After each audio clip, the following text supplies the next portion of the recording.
Hello and welcome to 3.0 TV. I am Vishaka Thakur and we are at Zeev's Web3 Titans event. I have with me Mr. Jobin Ayathil from Arcana Network. Welcome on 3.0 TV, sir. Thank you. So as we see, Web3 is driving millions of trillions of dollars into the economy. So what do you think is going to be the future, and in future, what impact will Web 3.0 have on the economy? So what Web3 is going to do is Web3 will slowly kill all the traditional companies, because how their revenue model works, how their business model works was very extractive towards the user. But users have started gaining awareness that their data matters. They should have complete control over the time, the engagement and data that they have on the internet. So the coming Web 3.0 industry focuses on these aspects, and many of the companies are doing it in a really wonderful way. So not immediately, slowly things are taking, like the traction is happening, awareness is happening. Slowly we'll see a good amount of adoption, and eventually we'll see all the traditional companies dying. Right. So how do you think Web 3.0 will benefit the businesses and entrepreneurs? So actually, I recently had a very good insight into the market. So if you observe how Google is one of the biggest advertisement platform for all the businesses. So if you see, their ad revenue has been going down, especially during the pandemic and post the pandemic. Very few businesses are putting the same amount of money for advertisement before the pandemic. Whatever they were putting, they're not putting the same amount. The reason is that we have been shelling out a lot of money to gain users' attention. The model was attention-seeking advertisement system. So that is not gonna happen in the coming days. So the whole Web2 business runs based on the advertisement and the attention system. Because people have understood that that's not gonna work in the coming days, the Web 2.0 companies are gonna go down, and new business models are gonna come. The one insight I would love to give to you is, people are gonna start taking pay to use seriously. You see, play to earn as came, and smart contracts basically works by paying a fees for using any service. So people will start taking their time, their data, their engagement seriously, because now they're paying money for using the platform or the service. And so this is gonna affect the consumers' thought and mentality, how they will use a service, how to buy a product. So you will no longer be forcing people, bombarding them with constant advertisements to buy a product. Rather, these people will be paying for watching content. So they'll not be seeing advertisements that they don't wish to see. So there will be a huge shift in terms of business models and businesses, how they do business. And not only the businesses will be earning a huge amount of revenue, users also will be earning a good amount of revenue for whatever they are doing on internet.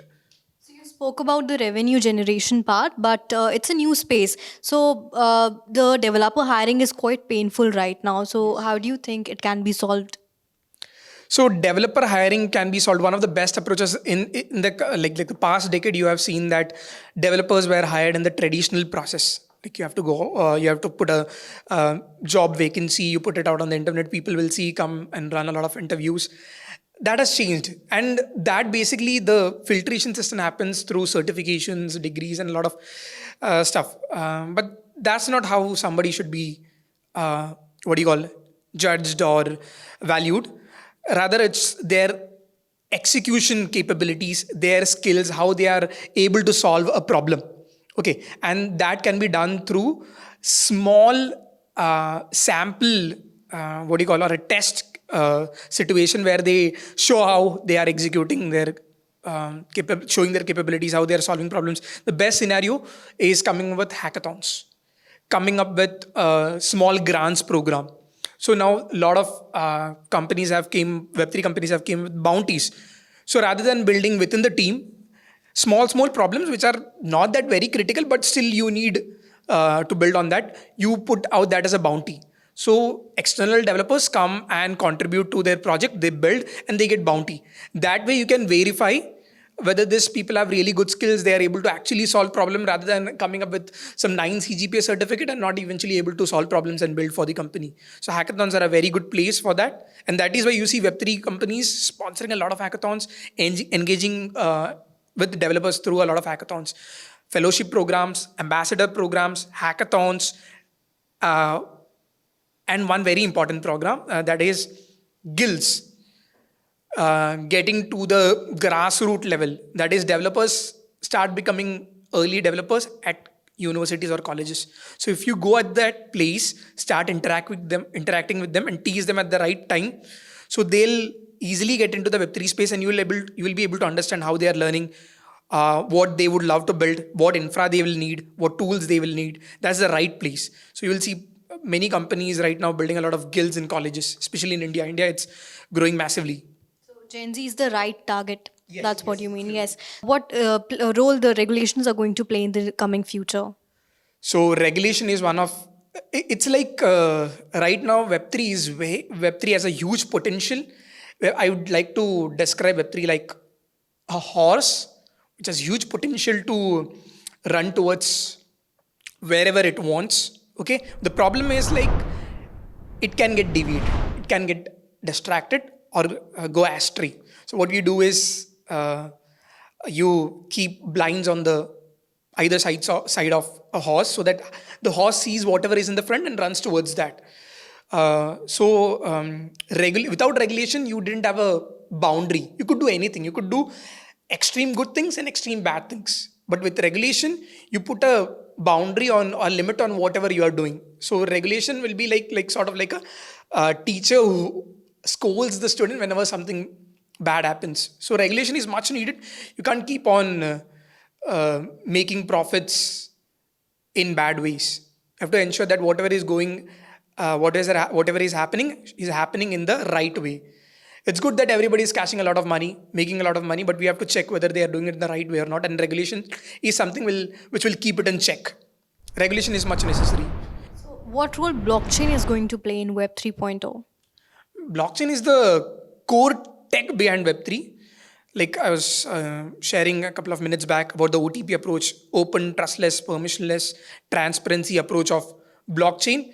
Blockchain is not just a tech. Blockchain is sort of like that ethical torch bearer for this Web3, revolution. Like the dot-com bubble, the dot-com revolution or whatever, the internet revolution came. It was good. People were making a lot of money. Businesses were coming up, new businesses were building new products. Everything was happening, but something that lagged was ethics. But Web3 with blockchain is like business, products, everything with ethics, because blockchain is making everything like good for everybody. So blockchain is needed. Blockchain is the torch bearer for, especially if you see Ethereum. Ethereum is the torch bearer when it comes to blockchain's ethics. They're ensuring that everybody gets equal opportunity to access internet. It's secure. Nothing bad happens. So blockchain is gonna be the one who leads this revolution. So since you also spoke about the NFT sector, what future do you see of the NFT sector? So right now NFT is like everybody's hype riding in this NFT wave. You see a lot of art which doesn't make sense getting sold for millions and millions. It's good. Early stage, people are trying to explore, so let them enjoy the time. It's okay. But eventually, NFTs with only utility is gonna survive. NFT is not here to just sell art. NFT is here to make the lives of people easy by providing them with utility. Like the best examples can be the common scenario. Anybody who is coming out of college, they can have NFT certificates. COVID certificates, vaccination certificates, this can be made out of NFT. So utility is the only thing that will help NFTs survive. If you are gonna run, we have NFT only because it is selling out for millions, not for long. All right. So thank you so much for sharing your insights and knowledge with our viewers. Thank you so much for being on 3.2 TV. Thank you.